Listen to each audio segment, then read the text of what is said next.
Belakang lagi. Assalamualaikum warahmatullahi wabarakatuh.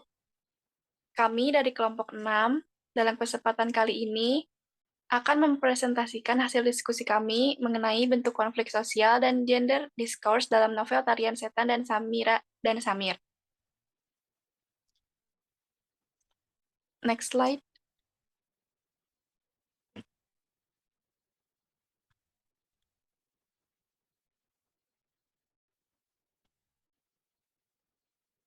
Sebelumnya, saya akan memperkenalkan anggota dari grup 6.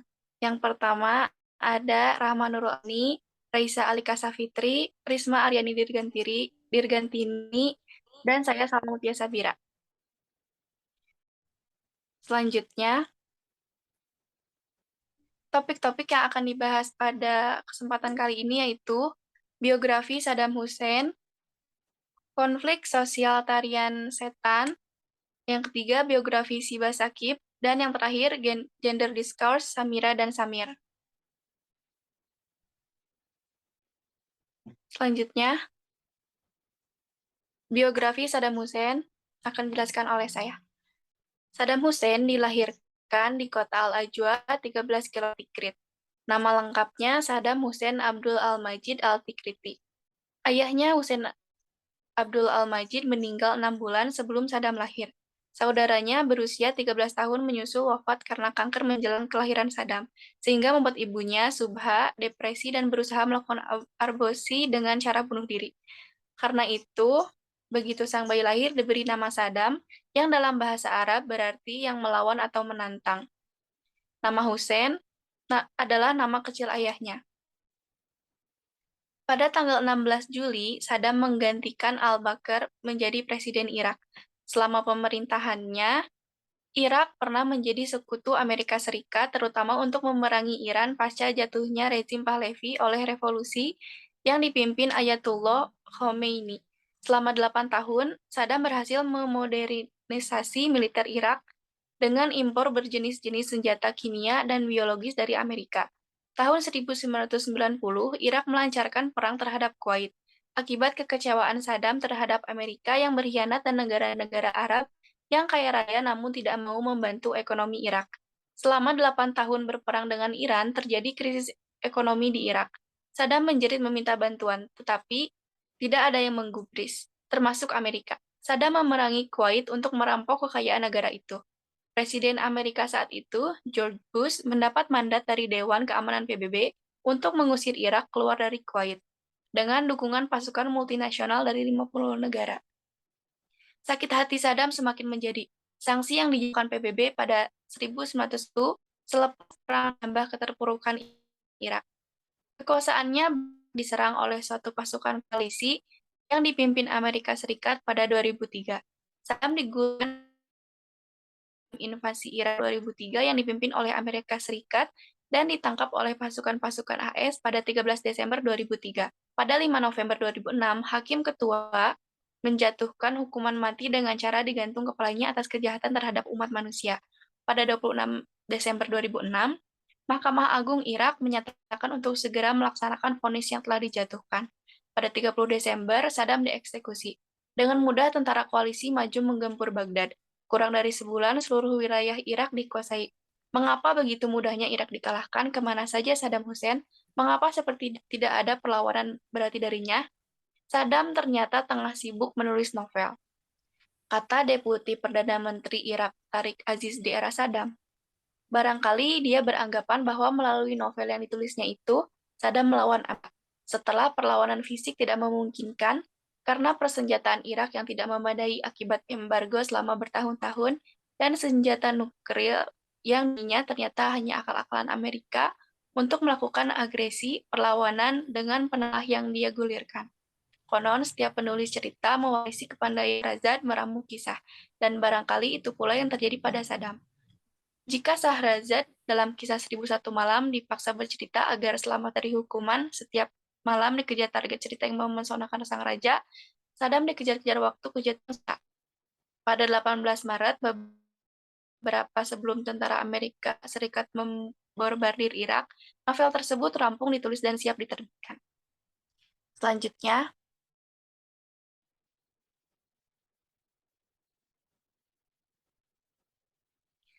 Materi tarian setan akan dijelaskan oleh Raisa Alika Savitri.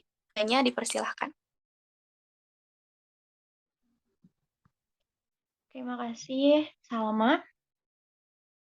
Seperti yang sudah didiskusikan tadi, bahwa mendiang Saddam Hussein menulis novel terakhirnya, yaitu Tarian Setan. Novel Tarian Setan ini adalah novel yang ditulis oleh mendiang Presiden Irak, Saddam Hussein antara tahun 2003, yang dianggap sebagai novel terakhir yang ditulisnya. Novel ini menceritakan tentang tokoh Heskal dan putri suku yaitu Naswa. Novel ini menyuguhkan gaya dan tema yang harmonis, yaitu pertarungan tiga agama di Timur Tengah pada abad ke-6. Dalam novel ini, Saddam Hussein menulis 4 bentuk konflik sosial yang terjadi, yaitu penindasan, perselisihan, perang, dan kekerasan. Yang pertama adalah penindasan. Yang terkandung dalam novel ini berupa menjajah siapapun yang menghalangi jalan Haskell dan suku Romawi. Konflik tersebut dapat dilihat dalam kutipan, mereka memotong siapa saja yang menghalangi jalan mereka, selain perang yang mereka lakukan di daerah tetangga. Kedudukan mereka meluas ke Irak. Kutipan ini bisa dilihat pada halaman 131. Selain penjajahan terhadap siapa saja yang menghalangi jalan Haskell dan suku Romawi, juga terdapat penindasan berupa pembunuhan perempuan dan anak-anak. Konflik tersebut dapat dilihat pada kutipan, mereka semakin pendendam dan buta, membunuh, membakar hasil pertanian, bahkan membunuh wanita dan anak-anak sampai tidak ada yang menyukainya. Yang kedua adalah perselisihan. Perselisihan yang terjadi adalah ketika kepala suku Al-Mu'tarrah memukuli anak seorang kepala suku yang tewas dalam perang. Namun, anak kepala suku tersebut memberikan perlawanan dengan menyudutkan kepala suku Al-Mu'tarrah, sehingga terjadi perselisihan antara keduanya yang tidak dapat dihindari. Ilustrasi perselisihan tersebut dapat dilihat pada kutipan, benar, kami tidak memiliki kepala suku. Siapa yang tidak mau perang bersama pedangnya tidak pantas menjadi kepala suku. Dia hanya berani memukul saya, tidak memukul musuh kami. Apakah Anda tidak menggunakan nyali Anda, atau bahkan Anda tidak punya nyali kecuali orang-orang dari suku Anda? Balas anak seorang pemimpin suku yang meninggal tadi. Halaman 105. Next.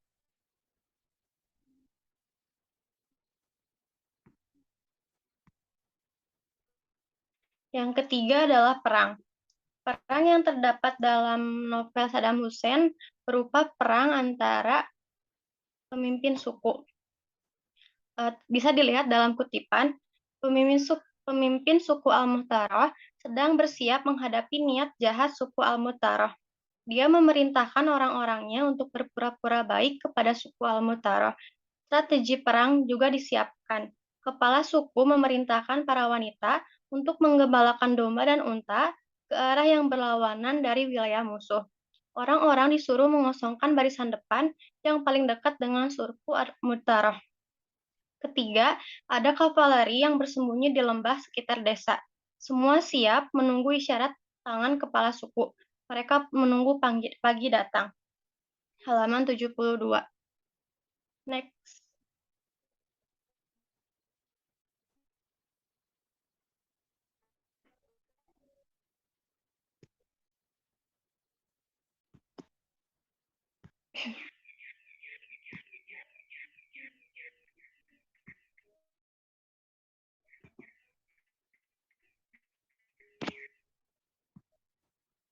Yang terakhir adalah kekerasan yang terjadi ketika Haskell ingin menggantikan Allah dengan emas.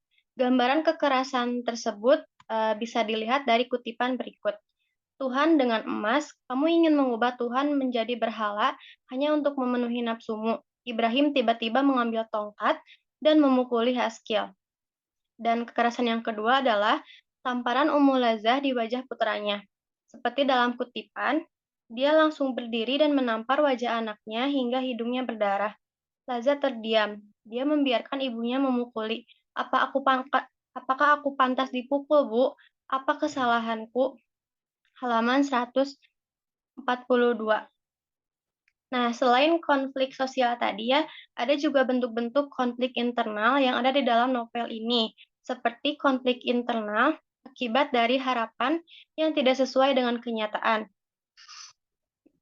Konflik ini dialami Ibrahim dan kedua Haskell bersaudara. Uraian konflik tersebut dapat dilihat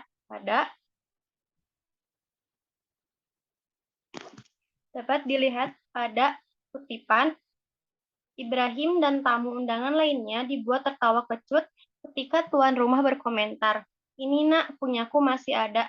Sepertinya caramu sangat kuno dan kamu sangat ragu saat lapar." Pas Ibrahim merasa ingin meludah ke tanah dan menginjak kakinya menyaksikan pemandangan yang memalukan itu. Bahkan Yusuf sendiri malu dekat dengan Haskell meski usianya lebih muda. Harapan kedua saudara laki-laki Ibrahim dan Haskell tidak sesuai dengan perilaku Haskell yang mengambil daging di hadapannya dengan cara yang membuat ayah dan kedua saudara laki-lakinya malu.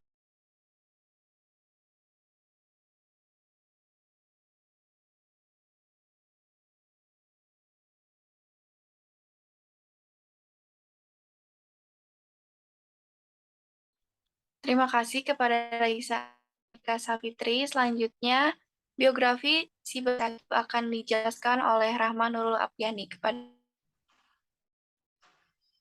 Baik, terima kasih moderator. Sekarang saya akan menjelaskan mengenai profil atau biografi dari Siba Shakib. Siba Shakib lahir di Teheran, Iran, dan bersekolah di German University of Heidelberg. Beliau adalah seorang penulis, aktivis politik, dan fabrikator dari dokumenter dan film. Beliau telah melakukan perjalanan ke Afghanistan beberapa kali dalam beberapa tahun terakhir. Beberapa film dokumenternya telah memenangkan penghargaan seperti Afghanistan, Where God Only Comes to Weep, telah diterjemahkan ke dalam 27 bahasa.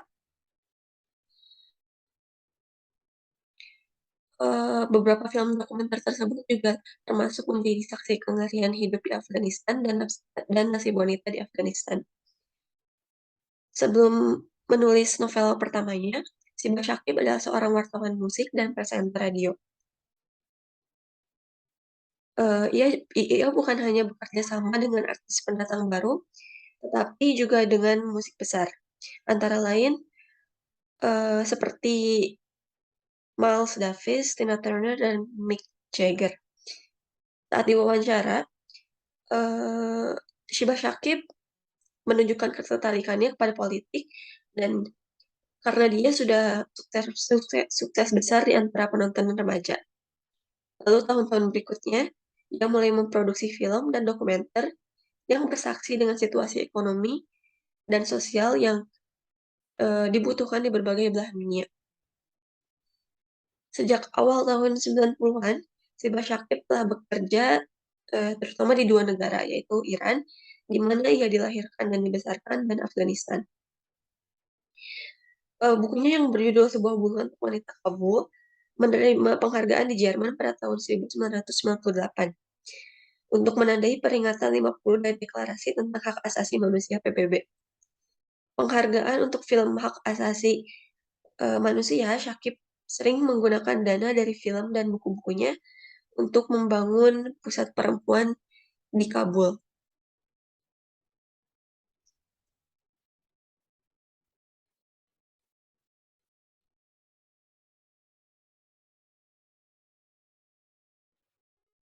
Terima kasih, Rahma. Selanjutnya, penjelasan mengenai Samira dan Samir dan gender discourse akan dijelaskan oleh Risma Aryani. Kepadanya dipersilahkan. Baik, terima kasih moderator. Selanjutnya yaitu mengenai Samira dan Samir.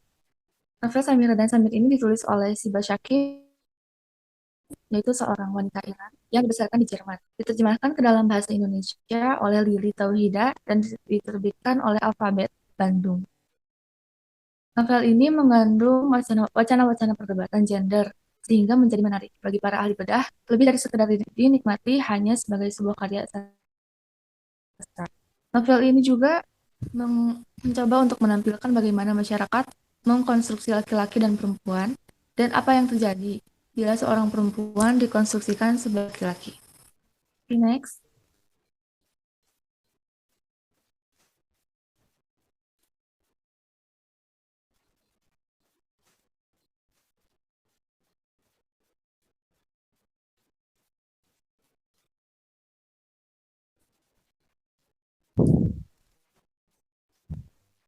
Yang selanjutnya, gender discourse. Yang pertama, perempuan tertindaskan oleh hegemoni definisi laki-laki dan perempuan. Dengan mengambil setting di Afghanistan, novel ini mencoba menyingkap bagaimana perempuan tertindaskan oleh hegemoni definisi laki-laki dan perempuan pada masyarakat pegunungan Hindu Kush pada saat itu. Lalu dunia yang dibangun bahwa laki-laki mempunyai hak untuk merdeka dan berhak mengambil kemerdekaan perempuan, dan bagaimana maskulinitas dan juga feminitas pada akhirnya menjadi sesuatu yang dipaksa untuk untuk memutuskan secara hitam putih dalam pencarian identitas diri.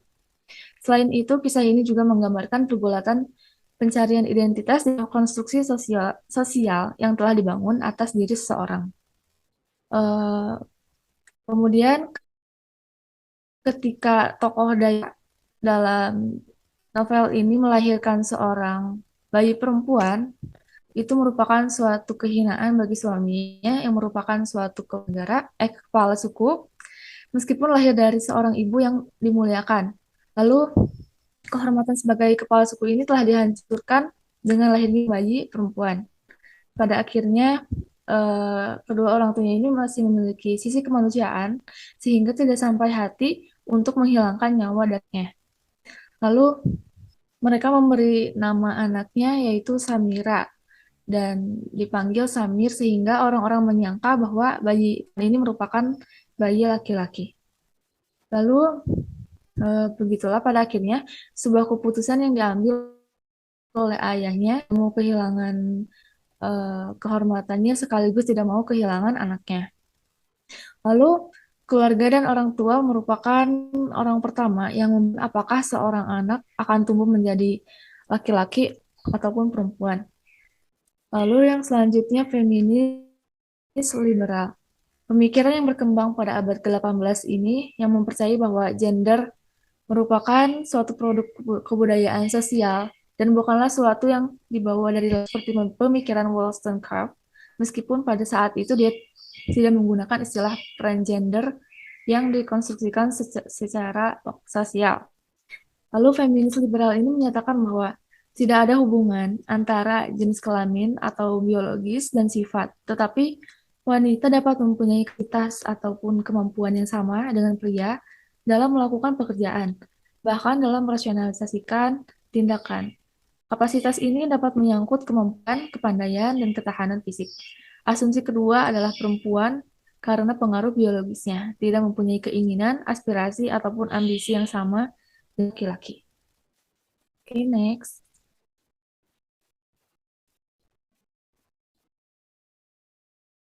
Selanjutnya, nature versus nurture. Feminis Marxis percaya bahwa untuk memahami perempuan terobsesi sementara laki-laki tidak, kita perlu melihat hubungan antara status perempuan dan citra diri perempuan. Bagi feminis, status perempuan dan citra diri merupakan citra diri perempuan bagi feminis Marxis, pekerjaan perempuan membentuk pemikiran perempuan dan karenanya membentuk sifat-sifat alamiah perempuan. Pembagian pekerjaan berdasarkan seks atau dua tingkat, pembagian kerja berdasarkan seks ini menunjukkan bahwa patriarki atau supremasi laki-laki muncul sehingga feminis mengkonsepsikan patriarki sebagai masalah struktural bagi perempuan. Lalu kesadaran kelas jelas merupakan lawan dari kesadaran semu, suatu keadaan pikiran yang menghambat penciptaan dan kelangsungan kesatuan suatu kelas sejati.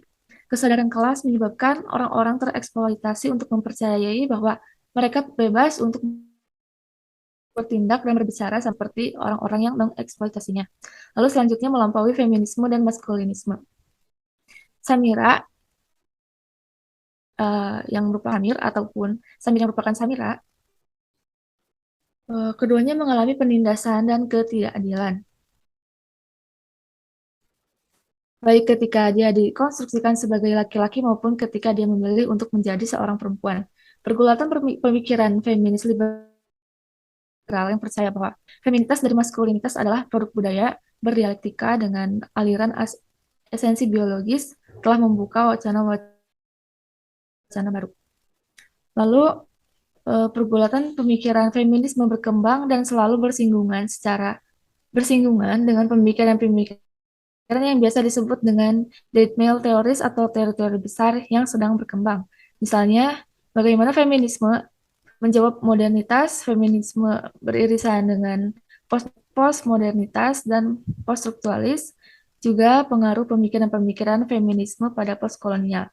Sebagaimana ilmu sosial yang selalu berkembang dan bergerak mengikuti pergerakan zaman. Demikian juga dengan wacana feminisme yang memiliki perspektif feminis menjadikan kita mempunyai kesadaran akan persoalan-persoalan ketidakseimbangan sebagai persoalan yang saling berkait. Feminisme menjadi lebih lengkap justru ketika feminisme tidak dapat melepas diri dari cara pandang berbagai aliran feminisme yang lain. Terima kasih. Sekian penjelasan yang dapat kelompok kami sampaikan. Jika kalian mempunyai pertanyaan, komentar, atau tanggapan, bisa ditulis di kolom komentar. Terima kasih. Wassalamualaikum warahmatullahi wabarakatuh.